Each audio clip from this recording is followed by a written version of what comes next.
Voltando então aqui. Então, em busca de nichos de mercado, essas empresas buscam nichos de mercado e constroem estilos de vida que as pessoas precisam de certas condições financeiras para participar. Empresas exploram tais grupos de afinidade com o fim de obter lucro, né? Indústria cultural.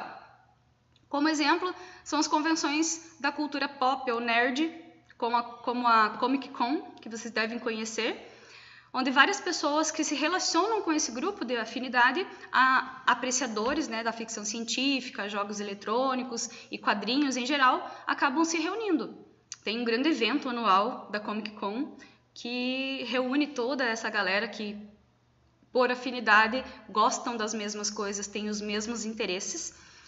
Nesses eventos, empresas usam tais grupos de afinidades para expor seus produtos relacionados a esse nicho de mercado e venderem para que tenham poder aquisitivo. Para quem tem o poder aquisitivo, né? Quem participa, por exemplo, desses eventos da Comic Con, gastam com o quê? Camisetas relacionadas àqueles perfis que eles gostam, né? Por exemplo, personagens, ou então com fantasias em relação aos personagens que eles gostam, né? Eles se vestem, tem um nome correto que agora me fugiu da cabeça, mas eles se vestem, se fantasiam daquele personagem que eles mais gostam e vão lá se reunir e expor nesse evento que hoje é um evento super grande e que tem essa relação de afinidade da galera, mas o mercado, né, a indústria cultural vai lá e coloca o nicho de mercado dela para obter lucro, para quem pode, né, para quem pode pagar por isso.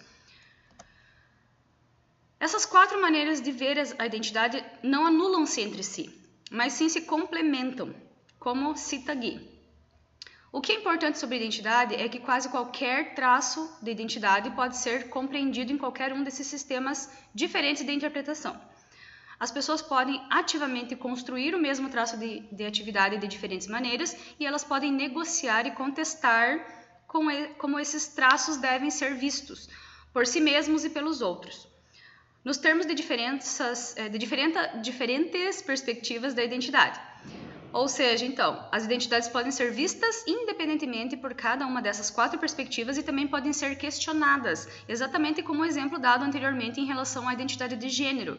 Só para a gente lembrar, às vezes causa confusão, e eu coloquei isso naquele vídeo para vocês das minorias. Se vocês lembram, aquela transexual que era advogada, ela coloca em pauta essa questão da identidade de gênero para nós. Ela nasceu homem, ou seja, ela teve a validação natural dela como homem, porque ela nasceu com um órgão sexual masculino, então ela é homem. Porém, ela não se via, ela não se identificava como homem na sociedade, no mundo. Logo, ela se transformou, então ela é uma transexual, porque ela se vê como mulher, e hoje ela é uma mulher. Só que isso tem a ver com a identidade de gênero. Identidade sexual é aquela que você nasce. Identidade de gênero é aquela como você se vê, aquela com a qual você se identifica. E a orientação sexual já é uma terceira coisa. Orientação sexual diz respeito àquilo que me desperta desejo. Causa um pouco de confusão. Causa. Mas a gente precisa entender isso para que a gente não exclua ninguém e para que a gente não tenha preconceito sobre isso.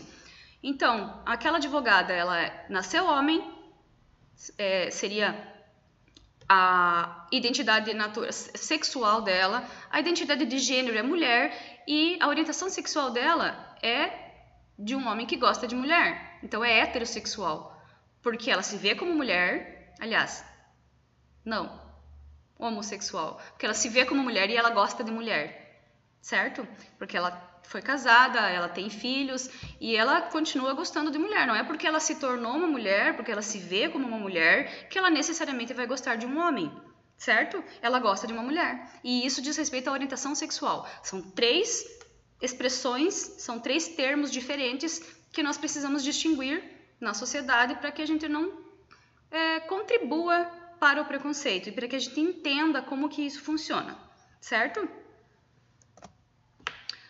Nos exemplos dados, ele explicita como o professor pode agir como um reforçador de identidades negativas para os alunos. Alunos são considerados burros e de risco pelos professores apenas pela região de onde ele vem, o que reforça nos próprios alunos tais identidades, de forma que eles mesmos passem a serem vistos assim.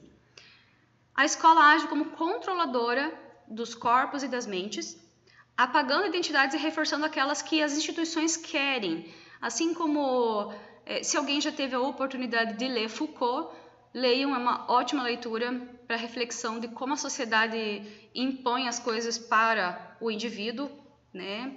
Nessa questão de alienação. E o Foucault, ele coloca a escola, a prisão e o manicômio no mesmo patamar de imposição de alienação social.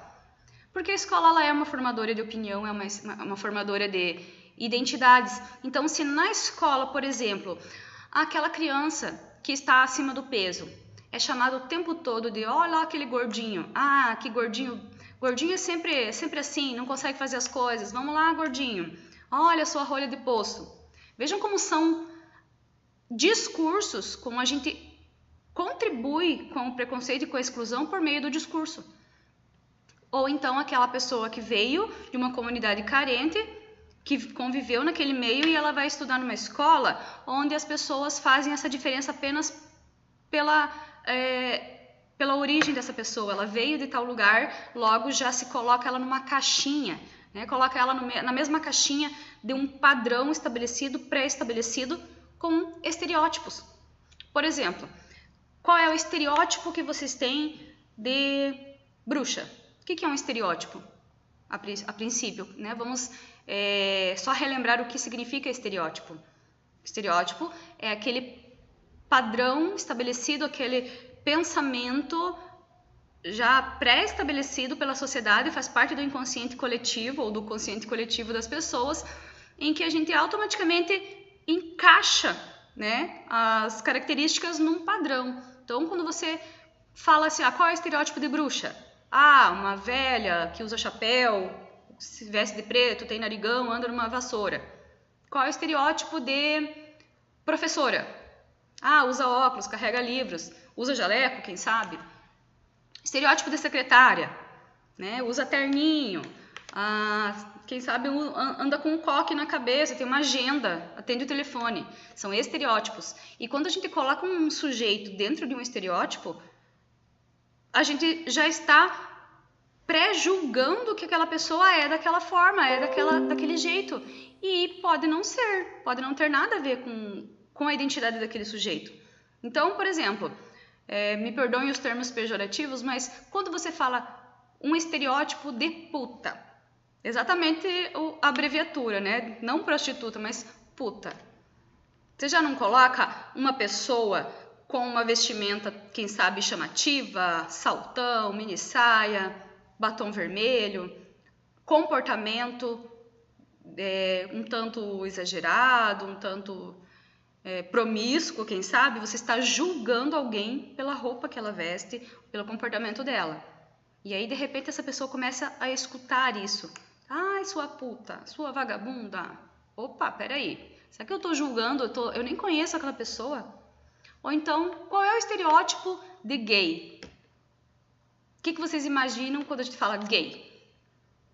Vem o estereótipo, né, de pessoa escandalosa, com um homem, geralmente, porque quando a gente fala gay, a gente não consegue pensar a nossa cultura impõe que é um homem e que não é uma mulher. Então, a gente pensa num homem com movimentos afeminados, quem sabe usando maquiagem, falando fino, ou sendo escandalosa.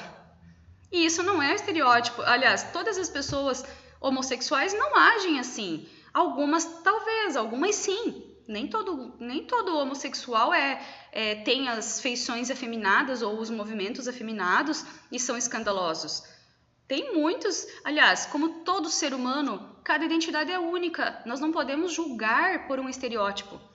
E isso é que contribui para a exclusão social por meio do discurso. Quando nós impomos alguma coisa a alguém, sendo que a gente nem conhece aquilo, a gente está julgando, não conhece aquela pessoa, não conhece a vida, não conhece o comportamento, nunca conversou com alguém e de repente está julgando.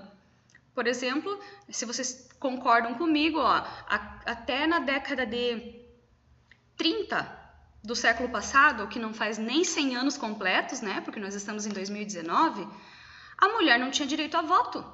Por quê? Porque a voz dela não era ouvida na sociedade. Ela tinha um estereótipo de que mulher não tem importância. A opinião de uma mulher não tinha importância na sociedade, logo ela não tinha voz, ela não tinha direito a voto, ela não tinha direito a escolher os seus representantes.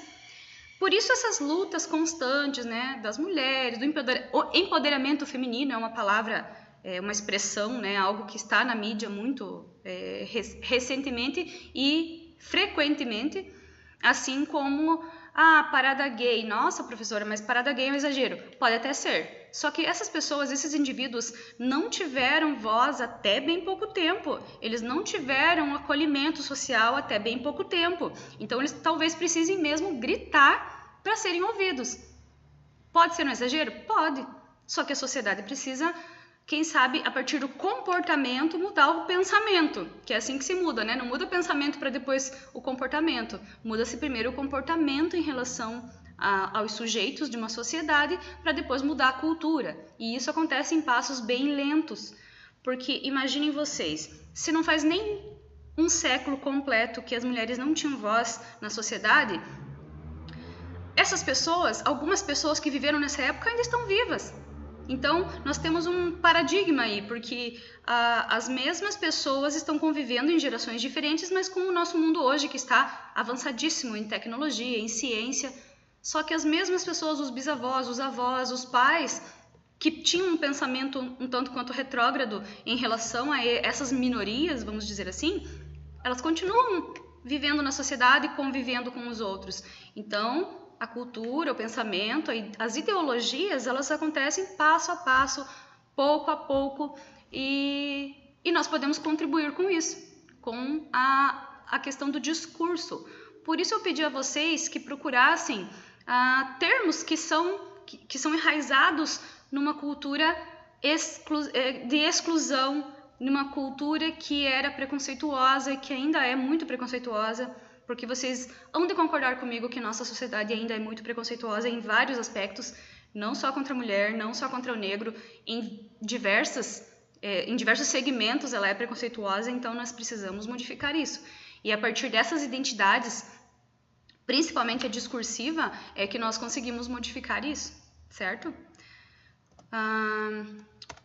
Terminamos por aqui a nossa aula, espero que eu tenha sido clara e que vocês tenham entendido qual é essa identificação a partir da teoria do Paul Gee, né, os 4 tipos de identidade, e que vocês tenham conseguido se ver nesses 4 tipos de identidade, né? Eu sou filha, eu sou acadêmica, eu sou mulher, sou esposa, sou marido, eu sou estudante, eu sou simpática, eu sou inteligente, eu sou fechada.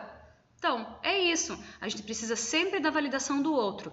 Até porque nem mesmo vocês conseguem se ver como um todo, nem olhando no espelho. Nós temos apenas uma perspectiva sobre nós mesmos e a nossa parte cognitiva que faz a completude da imagem que nós temos de nós mesmos e dos outros. Nada, nenhum objeto a gente consegue ver de maneira completa. Então nós precisamos ter essa noção, essa consciência de que eu preciso, antes de julgar alguém, ver diversas perspectivas, né? Para eu poder ver o todo e aí sim julgar. O que eu sempre digo para todos os meus alunos é: não julgue nada sem conhecer. Conheça primeiro, para depois, a partir do teu conhecimento sobre aquilo, você tomar as suas conclusões, tirar suas conclusões e então julgar, certo? Obrigada pela atenção, galera. Espero que vocês tenham entendido a minha proposta de aula e até a próxima!